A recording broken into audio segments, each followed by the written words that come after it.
What I love about cybersecurity. Go. What I love about cybersecurity is how we are continuously competing against smart attackers who are trying all sorts of different things to get into systems and networks. It's time to begin the CISO Series podcast.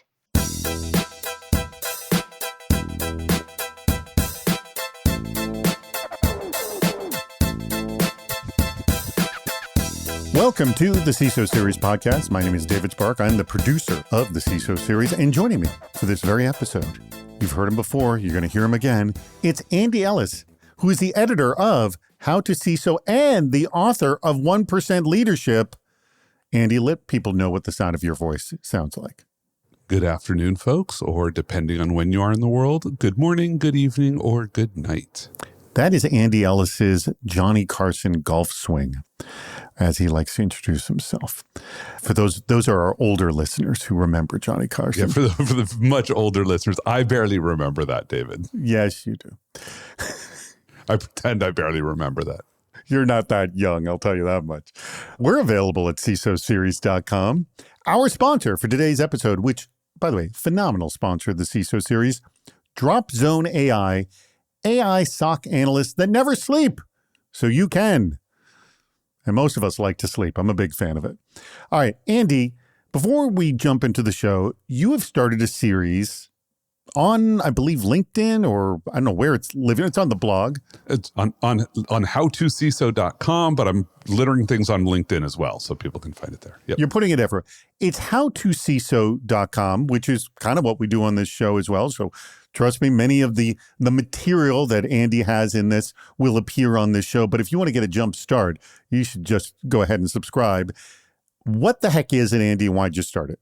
So I decided I was giving a lot of the same commentary in a lot of places, especially here. People would ask a question and I would say a thing. And then I realized one of the challenges is people have stopped producing evergreen content. Like the social media machine and search engine optimization is people are just trying to give you like the next hot take rather than just write the reference so people can always come back to it. Mm-hmm. And I'm reminded that I have some amazing content like the vendor rebuff that everybody knows. It's like, oh, everybody else goes back to this. Like 10 years ago, I wrote this blog post and it's still in circulation. So I want to do the same thing for CISOs. And this is for people who are CISOs for a while. They want to be CISOs. They're just coming in. Folks may remember my first 91-day guide for a CISO, which was released 2 years ago. And I'm basically packaging this all up in one place. It's basically everything I think a CISO needs to know. And so the commitment that I make is everything published on howtociso.com is written by me.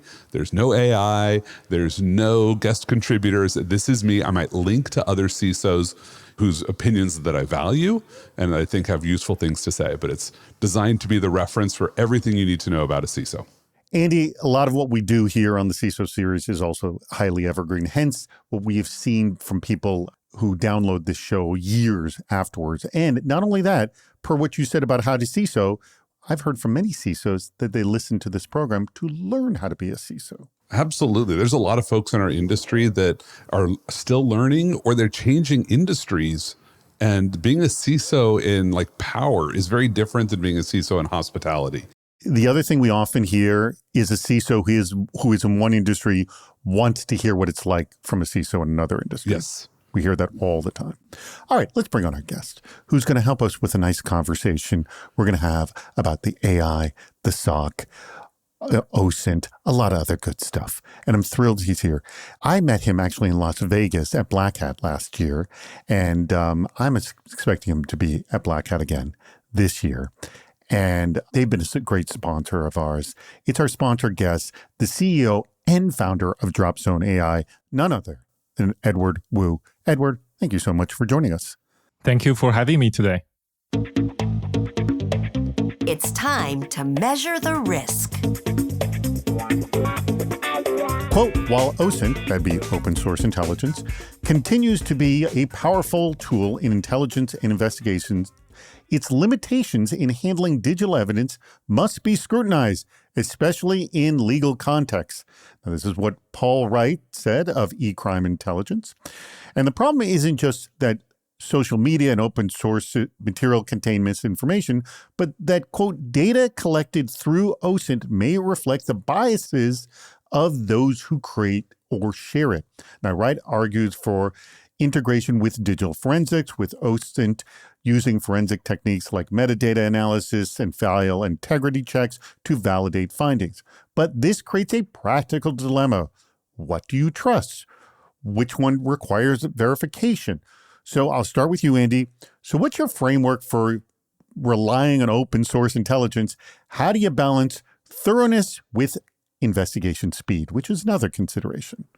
So I think it's really important to understand that there's basically three different problems we're talking about here. One is you're in the middle of doing something and you want to use OSINT to just figure out like what's going on. Like, hey, is the network up or down? And there's like a bunch of tools that are like, is it just down for me? And think of that as OSINT, right? I'm going to ask somebody else a thing and I'm going to find out an answer. And that answer gives me a hint. And yes, you do care about the reliability of that answer. If you're on LinkedIn and you're seeing somebody post about a thing, like you're just taking that as the hint of what you should do next. And so you're not so worried about the reliability of what you have because you don't actually trust anything at that point. You're just looking for hints. There's a middle case, which is, okay, now I'm doing a thing and I'm doing an investigation and I want to make sure that when I pull in information from outside, that information doesn't mislead me. And so now my credibility questions are all around how should I trust this data versus some data that I collected myself. Like if I did a malware reverse engineering, I trust that more than if somebody else did. Although actually, let's be very honest, if you're a reverse engineer listening to this, I should trust you more than I would trust myself. But then the third category, which is mostly what this article is about, is what happens when you want to use it as evidence. And you basically just have to accept that from an evidence perspective, what you're basically doing is you are picking up trash off the ground and claiming that this is useful evidence. And it's always important to start with, I picked this up as trash off the ground because you don't actually have a primary source. It's possible that it's forged. It's possible that it's only a part of the thing. It's like getting a ripped up receipt and you have like one piece of line out of it that's interesting. The rest of it might have been an invalidation of whatever you read. So you have to take it with like a whole carton of salt, not even just a grain of salt. All right, Edward, I throw this to you. I know you spent some time in the SOC yourself. First of all, just in generally, did you have a lot of problems with OSINT and how'd you deal with verifying it? Yeah, I think one challenge with OSINT is back then it was part of the community of security practitioners, right? That's contributing to what they found and sharing with each other. However, with the recent advancements in large language models, and we have seen cases where attackers will plant malicious libraries and then do a good job on GenAI optimizations. So their malicious, OAuth library becomes the most recommended OAuth library or implementation. When you ask ChatGPT about it, I do think OSINT will go through a phase where kind of similar to forums or Reddit posts. Like historically, you could argue 95% of the forum posts and Reddit posts are written manually by human. And you can say the relative quality is much higher than probably in the next couple of years where there might be a lot of bots out there that's posting randomly on Reddit, posting randomly on forums to poison the well to some extent. And this is where I could definitely see attackers. It's not that easy for a GenAI system nowadays to create free accounts on VirusTotal and leave comments on IP addresses and saying, hey, this is FBI's secret national security IP address. All right. Well, let me cut to the chase. So going back to the earlier question I asked Andy, there are problems out there. How do you balance verifying, is this incredibly popular package tainted or is this valid for me versus what do I have to kind of move through because you have to move quickly when you work in the SOC. So where do you play that balance? Yeah, I think a lot of it is provenance, right? Which is who created the data and really paying attention to the source of information. Because with GenAI, the assumption is 90% of the things you see on Google are going to be somewhat untrusted and could be potentially influenced by attackers in the first place. There's gotta be a better way to handle this. Who do we blame for bad user interface / user experience design in cybersecurity tools? We've all seen it before. So vendors are often proud to crow about tools being created by those who used to work in the field. Edward, I'm not saying you're doing this, but you used to work in the field. Pretty much all of us have, for that matter. But the sentiment on the cybersecurity subreddit was much more critical, with one commentator lamenting, quote, "They throw in features that no one asked for or needed. They organize it in a way a UX person wants it, but not how a security expert would need it. And they force windows on analysts that usually contradict the defined ones in their organizations," end quote. I'm going to start with you here, Edward. You have a tool. You had your own experience about what you want to do, but I'm going to guess, I don't know, that you're not a UX expert. So hopefully you worked with a UX expert. What has been your experience where you asked yourself, why is that there? Or maybe it was your own tool and maybe people gave you feedback of changing things. Like, what was your experience? Like, let's just start with your own tool of making it usable for the SOC and people telling you, no, that's not so usable. We need it more like this. Like, what was that give and take that you had? Yeah, I think one of the challenges we have run into a lot is not all SOCs are created equal or the same. Mm-hmm. And different types of SOCs oftentimes have different needs. And for us as an AI SOC analyst, so first and foremost, our value proposition is providing analytics. And over time, we have actually morphed into a philosophy where we view our UI as optional, because at the end of the day, different security teams have different single pane of glass. And it's very difficult for any particular tool to always operate as if your tool is a single panel of glass, because every tool wants to be the single panel of glass. But at the end of the day, there's only one tool that could be that. By the way, hold on, let me pause you. You're winning over a lot of people with that line, because the pitch that we have heard for years and years and years of, oh, here's the single pane of glass, assuming you like ours, but you have the fact that you are optional with your single pane of glass, like use it if you like, if you don't use it if you don't want to. By the way, that very much rings true with our audience. Go ahead, Edward. Yeah, thank you. Yeah, and a lot of this, frankly, has to do with the challenge, right? Which is it's hard to build an UI or UX that satisfy the needs of different SOCs. Mm-hmm. And this is why we landed on this approach. And to answer your question more tactically, like what is some of the challenges? I think a lot of it has to do with the workflow. Like if you look at software developers, most of the software development teams have the same workflow, which is product managers will have conversations with developers. They will create tickets in a ticketing system. Developers will pick up tickets from the ticketing system and then write code in a code repository. And then that's pretty much it. But for SOCs, actually, like when you look at different SOCs, the workflow actually vary greatly. So the diversity of the workflow, some SOCs are very ticket focused, some SOCs are very Slack focused. And then there are SOCs who, for example, might use their SIEM as their ticketing system. And this is where, because of the diversity of the workflows, building an user experience that really meets where everybody is almost mission impossible. That is a very good point. I like that. Andy, pick up on that. Well, I actually think Edward downplayed the problem there a little bit, if that's even possible. Mission Impossible is downplaying it?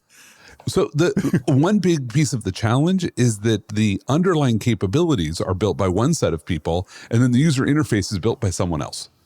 And so often what happens is those engineers go off and build a capability, and their attitude is, well, look, I could call it by API. Like, why would you bother with the user interface? And now you have to go build a user interface. But sometimes the developer who built the capability didn't actually understand what problem they were trying to solve.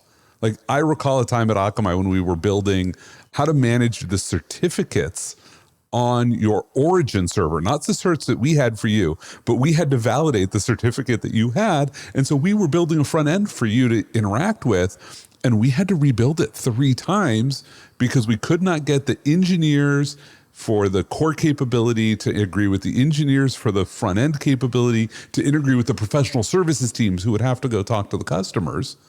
and it was a disaster. So the thing that I love that Edward started with is this idea that you don't have to be the single pane of glass. In fact, even better, if you recognize that you are competing for mind share, and so your user interface should be something that either people aren't going to use at all because they have something that works for them, or they're going to love it. There's nothing in between that's acceptable. That's a good point. And when people build single panes of glass, they think they have you trapped. And so they're not building a thing you would love, and they're going to try to figure out how to get away from you. So I love that strategy if you really buy into it. Before I go on any further, I do want to tell you about our spectacular sponsor, and that is Dropzone AI. Now, if you're in security, you know the struggle. Hundreds of alerts flooding in daily, and your team can only thoroughly investigate maybe 40% of them. I'm being generous here. Important threats could be hiding in that other 60%. They probably are. So Dropzone AI changes that equation. Dropzone works as a trusted teammate alongside your SOC analysts and handles those time-consuming Tier 1 investigations, the ones that typically take 40 minutes, and completes them in just 5 minutes. But here's what sets it apart. Dropzone shows you exactly how it reaches every conclusion. You get detailed findings with all the evidence linked, so your team can trust and verify the results. The platform integrates seamlessly with your existing security stack. Now, whether you're running CrowdStrike, Microsoft Defender, Splunk, or heck, any combination of tools, Dropzone connects with over 65 security platforms to investigate alerts comprehensively. Now, listen to this. For just $36,000 annually, well, that sounds like a lot, but wait, hold on. For $36,000 annually, you get up to 4,000 complete investigations. Now, compare that to hiring even one analyst, and the math speaks for itself. Plus, Dropzone works around the clock without fatigue or turnover, and heck, I'm adding this in, and you don't have to pay health care. So your team deserves to focus on high-value security work, not alert fatigue. Visit their website, dropzone.ai, to explore their self-guided demo. That's right, that's key, self-guided. And you'll see exactly how it works. That's dropzone.ai, dropzone.ai. And when you go, let them know you found out about them on CISO Series. It's time to play What's Worse? Edward, you know how this game is played. 2 crappy scenarios. You're not going to like either one of them, but you have to pick one. And I make Andy answer first, but then you get to agree or disagree with Andy. And here we go, Andy. This comes from Matt Muller, who's a field CISO over at Tynes. All right? Oh, fantastic. All right. And it's actually kind of a simple 2 options, but we're elaborating here you'll see. When we come to the end, you'll realize it's a quick A and B here. And I feel I know which way you're going to go, but let's see how we go here. So here are the 2 scenarios that Matt poses. Scenario number 1, you report to a leader that constantly meddles in your tech stack based on their own personal whims and relationships. Things like forcing you to change a SIM unexpectedly because they were brought to dinner by a new vendor. Wait, Matt didn't work for me, did he? Well, but they give you full autonomy over your team and hiring decisions. So you have complete control over that. All right? Okay. That's good. Now, it's pretty much the flip of that. You report to a leader that constantly meddles in your team based on their own personal whims and relationships. Things like moving your favorite people into roles they want on your team, regardless of whether or not they're a good fit. But gives you full autonomy over your tool stack and your service providers as well. So it's a question of, do you want to control your tools or do you want to control your team? So I gotta say, I know this one sounds like it's going to be really hard, but I put this one into the really easy. No, I think you're going to answer really easy here. I think I know where you're going to go. I want to control my team. Right. I assumed you want to. Whatever tools I have to work with, fine. If you're going to spec them out for me, I can work around that problem with an amazing team. If I don't have control of my team, and I don't mean this as a controlling thing, but like if you can keep changing around who's here, they're demotivated, like really hard to lead in that environment. And so the fact that I get to pick the tools, so what? Mm-hmm. So I think this one's a lot easier than it sounds at first. And not being able to pick your team is the worst. Well, most leaders want to pick their team. Well, because I want to develop my people. I want to be invested in. I want them to know that I've got their back. And if I've got a boss who's coming in moving people around, my people know I don't have their back. I can't even protect them from the chaos, which is part of my job. Mm-hmm. But then there's the chaos of the tools constantly changing, and that's driving them crazy. I can build my team around that chaos. Like that's manageable as a people manager, but you can't manage around the chaos of people just willy-nilly being moved around. You can't let go poor performers. You have weird performance issues that you have no control over. Be very ineffective manager at that point. All right. Edward, do you agree or disagree with Andy here? Yeah, I definitely agree. So where I think of it is the tool works for the people, right? An analogy of your question is, can you make good developers still productive, even giving them the most challenging programming languages on the planet? I think the answer is yes. But even if you give challenging developers the best programming languages on the planet, they might or might not be able to deliver. So at the end of the day, the tool works for the people, and the best team can always work around, regardless what kind of challenges and problems they have with the tools. I mean, and correct me if I'm wrong, both of you, when you're a CISO walking in, you're walking into a suite of tools and a suite of people as well. Like you just accept what you get, don't you? In both cases, Edward? Yes, but I think traditional management consulting always talk about you have the strategy, right? You have the process, and then you have the people. I think tool probably is the fourth one on that list. And a lot of it is with people. People are infinitely moldable as a tool. Again, I think really good people can adapt with whatever tool they have. But if your team is not where you want it to be, having the best tool on the planet is not going to help. That is a very good point. Now, I'm going back, Mr. How to CISO. That would be you, Andy Ellis. Oh, hey, look, that's me. Going back to the comment I just made to Edward, isn't most CISO situations, you're kind of walking into both of these in that you're walking into a team that you didn't build and you're walking into an environment that you didn't construct. Exactly, right? So you're going to walk in and that's your first thing. And so, look, you're going to actually deal with both of these problems. But I will tell you the change management of people is easier than the change management of embedded tooling. Like there's tooling that's easy to get rid of or replace because nobody actually cares about it. And you're like, oh, look, like we have this thing. Nobody's actually using it today. I can end the contract, buy something cheaper that I like and roll with it and everybody's happy. So find the easy wins on the tooling side while you deal with the hard problems, which are like, how do I deal with the brilliant jerk that's on this team? How do I deal with the people that nobody has invested in developing? How do I deal with the people that were hired because they were buddies with the last CISO, but they're really not qualified for this job? Those are actually really hard problems you got to go deal with. Please, enough. No, more. So, Andy, we have heard a lot about AI in the SOC. In fact, it's become like the popular place to put AI, if you will.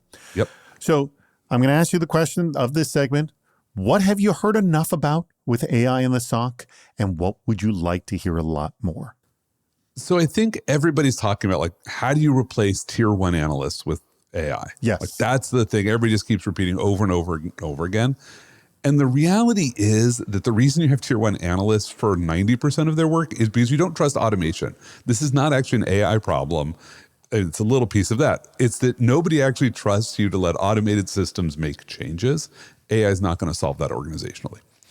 What I really want to hear is how are we going to put AI in the SOC in a way that takes every human you have, because you do not have enough humans, and makes them more effective and more efficient and provides them with career development. How do you take a tier one analyst who today is doing one unit of work, and by giving them the correct agents that are helpful, that accelerate what they're doing and give them this access to the knowledge base, develop them into being a tier 4 analyst over the course of a few years who's doing 100 times as much effective work as they alone were doing when today you started with your AI journey.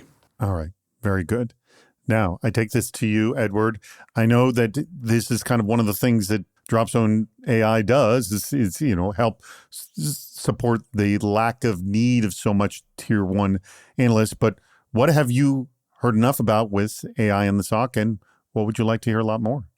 What we have heard a lot about is, frankly, autonomous SOC. I think there are too many startups or pitches about autonomous SOC or lights out SOC. From my personal perspective, I don't think it's going to happen anytime soon. But the over promise of the AI agents within SOC leading to autonomous SOC, I do think at the end of the day, hurt all parties involved. What we would like to hear more about is actually some of the nuances of operationalizing AI agents within SOCs, such as can you actually coach an AI agent so that it knows about specific policies or practices within your environment. And that's actually very similar to like we were talking about team versus tool, right? One of the beauty of the team is you can coach your team, right? You can hire somebody who might not have all the correct ideas and understanding, but over time adjust his or her understandings and processes and techniques to align with the organizational needs. So are there ways to do the same with AI SOC analysts or AI SOC agents? All right. You know what? This is very interesting you brought this up because we talked about this very topic in an earlier episode, and it was about treat your AI like someone green coming into your company. You can't assume that they're going to know everything. You need to train them. And then the discussion became, how do you train a human different than you train an LLM? So what have you discovered? Well, one thing we have discovered is there are a lot of similarities between how you train a human versus how you train an AI agent. For example, in a lot of the SOCs, one of the best ways to train a human tier one security analyst is by asking that person to read through all the historical case notes. Generally, it takes a long time for a person to read that, but for AI agents, that can happen within minutes. Mm-hmm. So essentially feeding your historical documentations and historical case notes will have turned out to be tremendously valuable, at least in our experience. But beyond that, most humans, we take instructions. We take instructions from our team leads, right? When we are like a tier one analyst, we take instructions from the managers. And this is where what we have seen is developers or vendors who are working on AI SOC agents really need to optimize their product so it's easy for the human operators to give AI agents instructions. Like, hey, imagine there's a way for you to tell your AI minion or AI SOC agent, hey, next time you see this alert or run into situations like this, you should look at these 3 additional data points or metadata. And then if X and Y conditions occurred, this alert should be treated as benign, for example. So actually allowing human operators to give natural language directives to AI agents is another way we have seen to be tremendously effective in tuning the behavior of AI agents and AI SOC analysts to that particular deployment and environment. Have you actually pulled this off? Quote, if your job is to respond to crisis situations, you need to build an organization that views it as their job, not as a crisis. If your job is to put out fires, build a fire department. End quote. Now that's advice from former Uber CISO, Joe Sullivan, and he gave that to Cynthia Brumfield on CSO Online. Fire departments, military units, and police forces constantly drilled to normalize crisis response. But cybersecurity teams rarely have that luxury. So I'm going to start with you, Andy, on this. What does a cybersecurity team look like that can handle major incidents, quote, as if it's another day on the job, end quote? I mean, have you seen or yourself built a team with that level of psychological resilience, and what did it take to get there?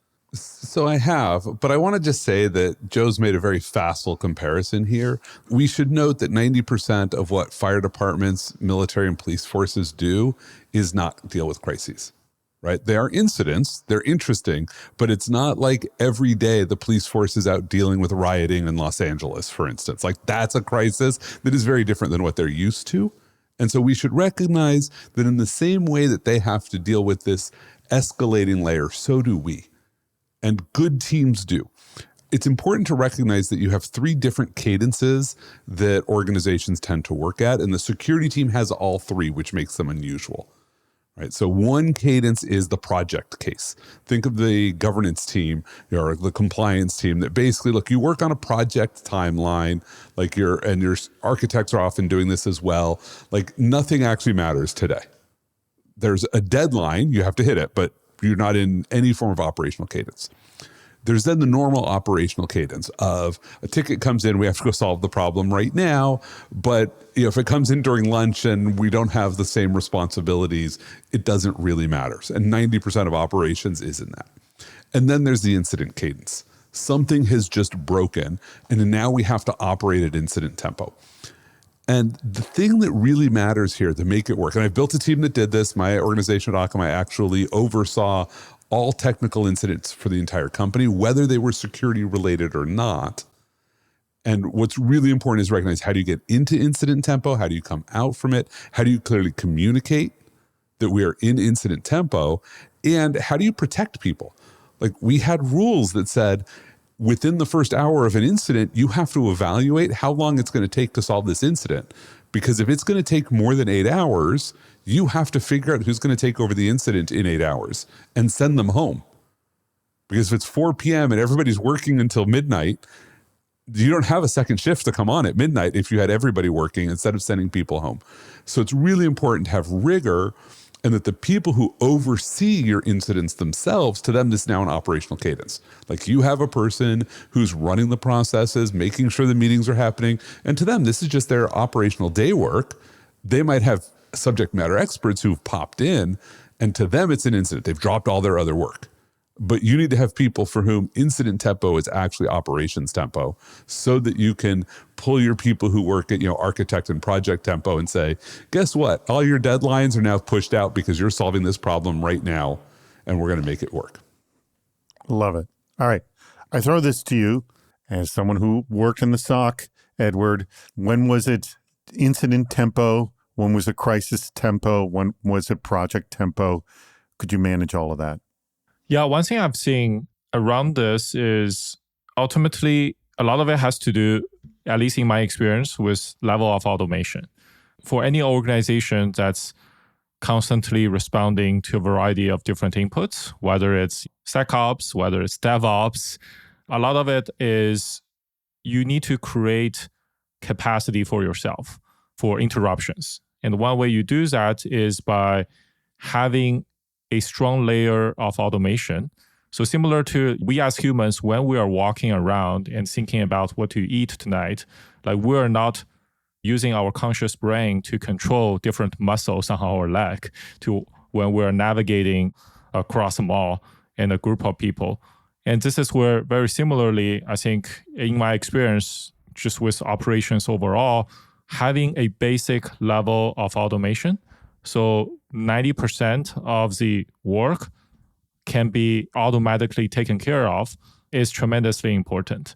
Because when you get to that phase where the team is not burning itself out just by keeping the lights on, that really gives you the capacity to tackle and address a lot of these interruptions. Because at the end of the day, anybody who worked in ops knows that interruptions are bound to happen one way or the other. So it's very important that when you don't have interruptions, investing in automations so that the day-to-day could be offloaded or be essentially be taken care of kind of subconsciously. Very, very good point.